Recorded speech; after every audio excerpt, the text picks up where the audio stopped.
सोचो जरा, एक परिवार बस एक छोटा सा शॉर्टकट चुन लेता है, लेकिन वहीं एक फैसला उनकी पूरी किस्मत बदल देता है। जिस रास्ते पर वो आगे बढ़ते हैं, वही सूना मरुस्थल बल्कि उनकी मौत की जगह बन जाता है। फिल्म की शुरुआत भी यहीं से होती है। एक रिसर्च टीम दिखाई देती है जो वहां किसी प्रोजेक्ट पर काम कर रही होती है। टीम का एक सदस्य अपने काम में लगा होता है कि अचानक खून से सना हुआ एक आदमी लड़खड़ाता हुआ उसके सामने आता है और मदद की गुहार लगाने लगता है। इससे पहले कि वो रिसर्चर कुछ समझ पाए या मदद करे, पीछे से एक दूसरा आदमी कुल्हाड़ी उठाकर उसके सिर पर जोरदार वार करता है और उसे मौके पर ही मार डालता है। इसके बाद वो वहशी आदमी रिसर्च टीम के बाकी सदस्यों को भी एक एक करके बेहद बेरहमी से मौत के घाट उतार देता है। बाद में वो उनकी लाशों को गाड़ी से बांधकर वहां से घसीटते हुए ले जाता है। इसके बाद कहानी हमें अतीत में ले जाती है, जहां सालों पहले किए गए न्यूक्लियर बॉम्ब टेस्ट दिखाए जाते हैं।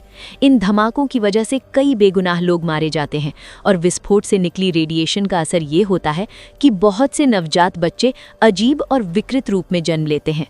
अब कहानी वर्तमान समय में वापस लौटती है। एक सुनसान पेट्रोल पंप पर टॉम नाम का आदमी दिखाई देता है। अचानक किसी के चीखने की आवाज़ सुनकर वो चौंक जाता है और तुरंत अपनी शॉटगन उठाकर बाहर निकलता है। वो घबराए हुए अंदाज में रॉबी रॉबी कहता हुआ चारों तरफ किसी को ढूंढता है।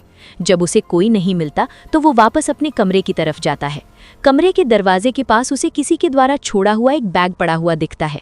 बैग देखकर वो गुस्से में चिल्लाता है कि उसने पहले ही कहा था कि सब खत्म हो चुका है और अब वो किसी की मदद नहीं कर सकता। इतना कहकर वो अंदर चला जाता है, लेकिन कुछ देर बाद वही बैग उठाकर अपने कमरे के अंदर ले आता है। उसी दौरान हमें दिखाया जाता है कि कोई रहस्यमयी शख्स उसे छुपकर देख रहा होता है। जब टॉम उस बैग को खोलता है तो उसके अंदर उसे एक कैमरा, कुछ सोने की चीजें और एक छोटे से डिब्बे में रखा हुआ इंसानी कान मिलता है। थोड़ी देर बाद बाहर से किसी गाड़ी के आने की आवाज़ सुनाई देती है। बाहर एक पूरा परिवार दिखाई देता है जो पेट्रोल भरवाने आया होता है। परिवार में पति का नाम जॉन और पत्नी का नाम एथेल होता है। उनके कुल 3 बच्चे होते हैं। उनकी सबसे बड़ी बेटी लिन होती है जो अपने पति डग के साथ गाड़ी से जुड़ी हुई पीछे की वैन में बैठी होती है। उनकी एक छोटी बेटी कैथरीन भी होती है। इसके अलावा ब्रेंडा और बॉबी नाम के 2 और बच्चे होते हैं। उनके साथ ब्यूटी और बीस्ट नाम के 2 कुत्ते भी होते हैं। ये पूरा परिवार छुट्टियां मनाने के लिए कैलिफोर्निया की ओर जा रहा होता है। जब गाड़ी में पेट्रोल भर रहा होता है, तभी उनका एक कुत्ता गाड़ी से उतरकर अंदर बने एक कमरे की तरफ चला जाता है। लिन उसे वापस बुलाने के लिए अंदर जाती है। वहां वो देखती है कि कुत्ता खिड़की से बाहर किसी अनजान दिशा की तरफ भौंक रहा होता है। उसी कमरे में लिन की नज़र उस बैग पर भी पड़ती है, लेकिन वो उसे नज़रअंदाज करके कुत्ते को बाहर ले आती है। जब परिवार वहां से निकलने ही वाला होता है, तभी टॉम आकर उन्हें सलाह देता है कि अगर वे मेन रोड छोड़कर इस शॉर्टकट रास्ते से जाएंगे तो उनका करीब 2 घंटे का सफर बच जाएगा। जॉन उसकी बातों में आ जाता है और सभी उसी छोटे रास्ते पर आगे बढ़ जाते हैं। शुरुआत में सब लोग हंसी खुशी उस रास्ते पर सफर करने लगते हैं। कुछ दूर जाने के बाद अचानक पता चलता है कि रास्ते में किसी ने पहले से जाल बिछा रखा होता है। जैसे ही उनकी गाड़ी वहां से गुजरती है, टायर तेज धमाके के साथ फट जाता है और गाड़ी का बैलेंस बिगड़कर एक बड़े पत्थर से जा टकराती है। टक्कर लगते ही सभी लोग घबराकर गाड़ी से बाहर निकल आते हैं। इस अचानक हुए हादसे से पूरा परिवार बुरी तरह डर जाता है। इसी बीच उनके दोनों कुत्ते वहां से भाग जाते हैं। बॉबी उन्हें पकड़ने के लिए उनके पीछे दौड़ता है। चारों तरफ नजर दौड़ाने पर सिर्फ दूर दूर तक फैला हुआ सूना मरुस्थल दिखाई देता है और किसी तरह की कोई मदद नजर नहीं आती। उनके मोबाइल फोन में भी नेटवर्क नहीं होता। गाड़ी बुरी तरह खराब हो चुकी होती है। इसलिए जॉन और डग फैसला करते हैं कि पैदल जाकर कहीं से मदद ढूंढी जाए। जॉन उसी पेट्रोल पंप की तरफ वापस जाने का निर्णय लेता है, जबकि डग दूसरी दिशा में निकल पड़ता है जहां उसे मोबाइल नेटवर्क मिलने की उम्मीद होती है। इसी दौरान बॉबी कुत्तों को ढूंढता हुआ वापस लौट रहा होता है और हमें साफ दिखाई देता है कि कोई अजनबी उसे दूर से छुपकर फॉलो कर रहा है। जॉन अपने साथ एक बंदूक रखता है और डग को भी हथियार देना चाहता है, लेकिन डग मना कर देता है और वो बंदूक बॉबी को थमा देता है। फिर सभी लोग अपनी सुरक्षा के लिए भगवान से दुआ करते हैं। इसके बाद जॉन और डग अलग अलग दिशाओं में रवाना हो जाते हैं। तभी कैमरा दिखाता है कि पहाड़ के ऊपर से कोई आदमी दूरबीन के जरिए उन पर नजर रखे हुए हैं। जॉन और डग के जाने के बाद ब्रेंडा वैन का दरवाजा खोलती है। तभी उनका एक कुत्ता फिर से भाग निकलता है। बॉबी उसे पकड़ने के लिए दौड़ता है और ब्रेंडा भी उसके पीछे चली जाती है। आगे बढ़ते बढ़ते बॉबी कुत्ते को ढूंढते हुए काफी दूर निकल जाता है। यहाँ भी हमें एहसास होता है कि कोई उसे लगातार पीछा कर रहा है। थोड़ी दूर आगे बढ़ने पर बॉबी को जमीन पर खून के धब्बे दिखाई देते हैं। जब वो आगे जाकर देखता है तो पता चलता है कि उनका कुत्ता ब्यूटी मरा हुआ पड़ा है, जिसे बेहद बेरहमी से मार डाला गया होता है। ये भयानक नज़ारा देखकर बॉबी डर के मारे वहां से भागने लगता है। भागते हुए उसका पैर फिसल जाता है और वो पहाड़ी से नीचे गिरकर बेहोश हो जाता है। तभी एक विकृत चेहरा लिए लड़की उसके पास आकर बैठ जाती है। वही लड़की रॉबी होती है, जिसे टॉम ढूंढ रहा होता है। वो बाकी म्यूटेंट्स जैसी नहीं होती, इसीलिए वो बॉबी को दूसरे खतरनाक म्यूटेंट्स से बचाने की कोशिश करती है। उन्हीं में से एक म्यूटेंट ऊपर बैठा हुआ कुत्ते का मांस खा रहा होता है और वही ब्यूटी को मारने वाला होता है।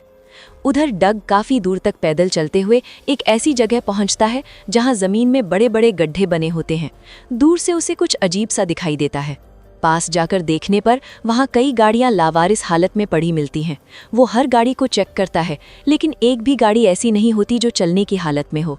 इधर जॉन वापस पेट्रोल पंप पर पहुंच जाता है। तब तक वहां पूरी तरह अंधेरा हो चुका होता है। वो अंदर जाकर टॉम को ढूंढता है और फोन से कॉल करने की कोशिश करता है, लेकिन फोन लाइन बिल्कुल डेड होती है। थोड़ा और अंदर जाने पर उसकी नज़र उसी बैग पर पड़ती है। बैग खोलते ही उसके अंदर से कटा हुआ इंसानी कान निकलता है। ये देखकर जॉन को किसी बड़े खतरे का अंदेशा हो जाता है और वो तुरंत अपनी बंदूक निकाल लेता है। दीवारों पर नज़र डालते ही उसे कुछ विकृत बच्चों की तस्वीरें और पुराने अखबारों की कटिंग्स दिखाई देती हैं, जिनमें न्यूक्लियर बॉम्ब टेस्टिंग के बारे में लिखा होता है। अब जॉन को समझ में आ जाता है कि टॉम ने जानबूझकर उन्हें गलत रास्ते पर भेजा था। घबराकर जॉन वहां से कार लेकर निकलने की कोशिश करता है। तभी उसे सामने से टॉम की आवाज़ सुनाई देती है। पास जाकर वो देखता है कि टॉम हाथ में शॉटगन लिए नशे की हालत में खड़ा होता है। जॉन उससे बंदूक नीचे रखने को कहता है, लेकिन उसी पल टॉम अपनी ही बंदूक से खुद को गोली मारकर जान दे देता है। ये दृश्य देखकर जॉन बुरी तरह घबरा जाता है। तभी आसपास से किसी के चीखने की आवाज़ें सुनाई देने लगती हैं।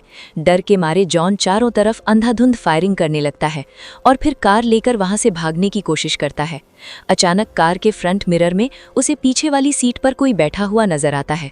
कुछ समझ पाने से पहले ही वो आदमी जॉन का सिर कार के शीशे पर जोर से दे मारता है और जॉन बेहोश हो जाता है। इसके बाद वो जॉन को घसीटते हुए एक पुरानी अंडरग्राउंड माइंस के अंदर ले जाता है। उधर बॉबी अभी तक वापस नहीं लौटा होता, इसीलिए ब्रेंडा उसे ढूंढने निकल जाती है। बॉबी अब भी बेहोशी की हालत में पड़ा होता है और रॉबी उसके पास ही बैठी होती है। जैसे ही ब्रेंडा की आवाज़ वहां गूंजती है, रॉबी डर कर वहां से भाग जाती है। ब्रेंडा बॉबी को उठाकर वापस ले आती है और उसकी माँ उसके जख्मों का इलाज करने लगती है। बॉबी कुत्ते के साथ जो हुआ था उसके बारे में कुछ नहीं बताता, क्योंकि वो नहीं चाहता कि बाकी लोग और ज्यादा डर जाएं। अचानक वैन के पास जोर से किसी के टकराने की आवाज़ आती है। बॉबी अपनी माँ और बहन को अंदर ही रहने को कहता है और खुद बंदूक लेकर बाहर निकलता है। उसी समय डग वहां पहुंचता है और बताता है कि थोड़ी दूरी पर जाकर रास्ता खत्म हो जाता है। वहां कोई शॉर्टकट नहीं है, बल्कि सिर्फ गड्ढे और छोड़ी हुई गाड़ियां पड़ी हैं। अब सबको समझ में आ जाता है कि पेट्रोल पंप वाले ने उनसे झूठ बोला था। धीरे धीरे रात और गहरी हो जाती है। बॉबी डग को खतरे के बारे में बताने ही वाला होता है, लेकिन फिर चुप रह जाता है। बॉबी का चेहरा देखकर डग समझता है कि वो अपने पिता जॉन को लेकर परेशान है। डग उसे ढांढस बंधाते हुए कहता है कि चिंता मत करो, सब ठीक हो जाएगा। अगर जॉन रात के 12 बजे तक वापस नहीं आया तो वे उसे ढूंढने निकलेंगे। इसके बाद डग और लिन कार में सोने चले जाते हैं और बाकी लोग वैन में ही रुकते हैं। कुछ देर बाद सब सो जाते हैं, लेकिन बॉबी जागता रहता है। तभी बाहर से उनके कुत्ते बीस्ट के भौंकने की आवाज़ आती है। बॉबी उसे देखने के लिए बाहर निकलता है। उसी समय प्लूटो नाम का म्यूटेंट चुपके से कार के अंदर घुस जाता है और ब्रेंडा के पास जाकर उसे छूने लगता है। ब्रेंडा की नींद खुल जाती है और वो उसे पकड़ने की कोशिश करती है। इधर बॉबी को झाड़ियों में कुछ हलचल महसूस होती है। डर के मारे वो तुरंत डग और लिन को जगा देता है और कहता है कि यहाँ वे लोग अकेले नहीं हैं। डग उसे शांत करने की कोशिश करता है और जॉन को ढूंढने चलने की बात करता है। तभी उन्हें दूर से चीखने की तेज आवाज सुनाई देती है और कुछ दूरी पर एक पेड़ जलता हुआ दिखाई देता है। एक म्यूटेंट ने जॉन को पेड़ से बांधकर जिंदा जला दिया होता है। सभी लोग उसे बचाने के लिए दौड़ते हैं, लेकिन तब तक जॉन की मौत हो चुकी होती है। इसी दौरान लिजर्ड नाम का म्यूटेंट कार के अंदर घुस आता है और उसके हाथ में जॉन की बंदूक होती है। वो फ्रिज खोलकर खाना निकालता है और बेधड़क खाने लगता है। वो प्लूटो को ब्रेंडा के पास देखकर उसे वहां से भगा देता है। इसके बाद वो ब्रेंडा के साथ जबरदस्ती करने लगता है और ब्रेंडा दर्द और डर के मारे चीखने लगती है। तभी लिन अंदर आकर ये सब देख लेती है और लिजर्ड पर हमला कर देती है, लेकिन लिजर्ड उसे बंदूक दिखाकर धमका देता है। उसी वक्त उनकी मां अंदर आती है, लेकिन लिजर्ड बिना देर किए उसे गोली मार देता है। गोली की आवाज सुनते ही डग और बॉबी दौड़ते हुए अंदर आते हैं। लिजर्ड ब्रेंडा को मारने ही वाला होता है कि लिन हाथ में पकड़े स्क्रू ड्राइवर से उसके पैर पर वार कर देती है। लिजर्ड ब्रेंडा को छोड़कर लिन पर गोली चला देता है। इसके बाद म्यूटेंट्स ब्रेंडा और बच्चे को अगवा करने की कोशिश करते हैं, लेकिन जैसे ही डग और बॉबी पास पहुंचते हैं, वे ब्रेंडा को छोड़कर सिर्फ बच्चे को उठा ले जाते हैं। बॉबी उन पर गोली चलाता है, मगर वे अंधेरे में गायब हो जाते हैं। डग अंदर जाकर देखता है कि उसकी पत्नी और उसकी सास दोनों की मौत हो चुकी है। ये देखकर वो सदमे में टूट जाता है और तभी उसे एहसास होता है कि उसकी बेटी वहां नहीं है। दूर पहाड़ियों की तरफ से गूगल नाम का म्यूटेंट दूरबीन के जरिए उन पर नजर रख रहा होता है, लेकिन तभी बीस्ट उस पर झपट्टा मारकर उसे मार गिराता है। माँ कुछ पल तक जिंदा रहती है, मगर सबकी आंखों के सामने वो भी दम तोड़ देती है। बॉबी गुस्से में म्यूटेंट्स को मारने के लिए निकल पड़ना चाहता है, लेकिन डग उसे रोककर पहले योजना बनाने को कहता है। उसी वक्त बाहर से किसी चीज के गिरने की आवाज आती है। डग बाहर जाकर देखता है तो उसे एक कटा हुआ हाथ और एक वॉकी टॉकी पड़ी मिलती है। पता चलता है कि बीस्ट ने उस म्यूटेंट को मारकर उसका हाथ यहाँ ला दिया है। अब उन्हें एक उम्मीद की किरण दिखाई देती है। डग वॉकी टॉकी से म्यूटेंट से बात करता है और उसे अपनी बेटी के रोने की आवाज सुनाई देती है। इससे उसे यकीन हो जाता है कि उसकी बेटी अब भी जिंदा है। सुबह होते ही डग बीस्ट के साथ बच्ची को ढूंढने निकल पड़ता है। बीस्ट उसे एक गुफा तक ले जाता है, जहां कई कब्रें बनी होती हैं और दीवारों पर ढेर सारी तस्वीरें लगी होती हैं। ये जगह म्यूटेंट्स का कब्रिस्तान होती है। आगे बढ़ने पर उन्हें वही पुराना इलाका मिलता है जहां कभी न्यूक्लियर टेस्ट किए गए थे। उधर बॉबी और ब्रेंडा म्यूटेंट्स को फंसाने के लिए जाल बिछा रहे होते हैं। डग बीस्ट के साथ उस वीरान गांव के अंदर घुसता है, जहां एक भी इंसान नजर नहीं आता। चारों तरफ सिर्फ टूटी फूटी गुड़ियाएं पड़ी होती हैं। काफी देर तक तलाश करने के बाद उसे एक घर के अंदर अपनी बेटी मिल जाती है। वो उसे उठाकर बाहर ले जाने के लिए अंदर घुसता है।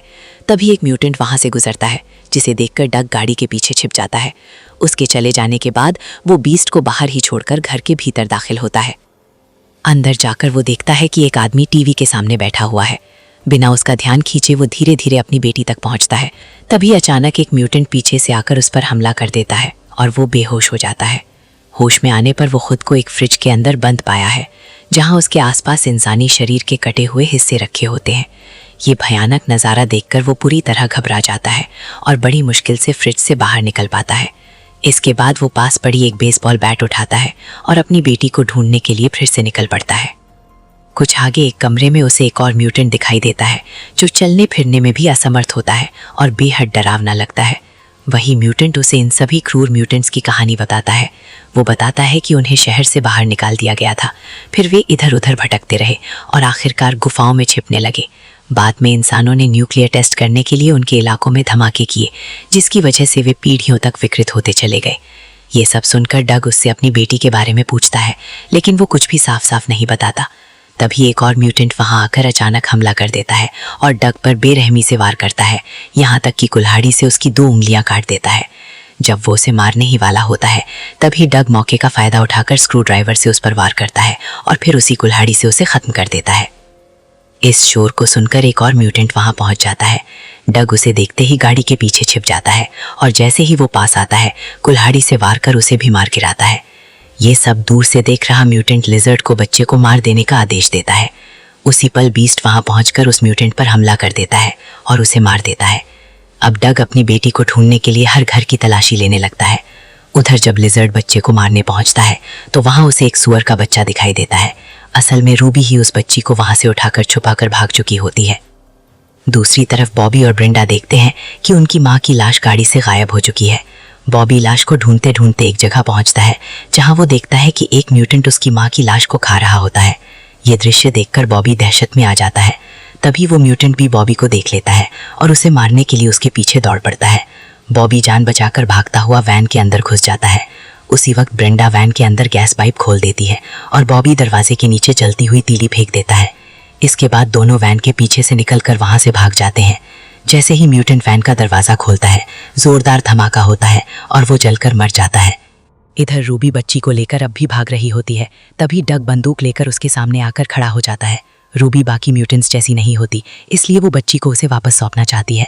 तभी लिजर्ड आकर डग पर हमला कर देता है और उसे बेरहमी से घायल कर देता है। हालांकि डग भी पूरी ताकत से लड़ता है और आखिरकार उसे गोली मारकर ढेर कर देता है। अब रूबी डग को उसकी बेटी लौटा देती है। अपनी बेटी को सुरक्षित देखकर डग बेहद खुश हो जाता है, लेकिन तभी पता चलता है कि लिजर्ड अब भी जिंदा है। वो उठकर बंदूक पकड़ता है और डग पर दोबारा हमला करने बढ़ता है। ये देखकर रूबी उसे पकड़कर अपने साथ पहाड़ी से नीचे गिर जाती है। इस गिरावट में लिजर्ड के साथ साथ रूबी की भी मौत हो जाती है। इसके बाद डग घायल हालत में अपनी बेटी और बीस्ट के साथ बॉबी और ब्रेंडा के पास पहुंचता है। उन्हें देखते ही बॉबी और ब्रेंडा दौड़कर उसके पास आते हैं। अब उनके परिवार में सिर्फ 4 लोग ही जिंदा बचे होते हैं। सभी एक दूसरे को गले लगाकर रोते हुए खुशी महसूस करते हैं। इसी भावुक पल के साथ कहानी खत्म हो जाती है। अगर आपको ये पूरी एक्सप्लेनेशन पसंद आई हो तो ऐसे ही और कंटेंट के लिए चैनल को सब्सक्राइब ज़रूर करें और सपोर्ट देते रहें।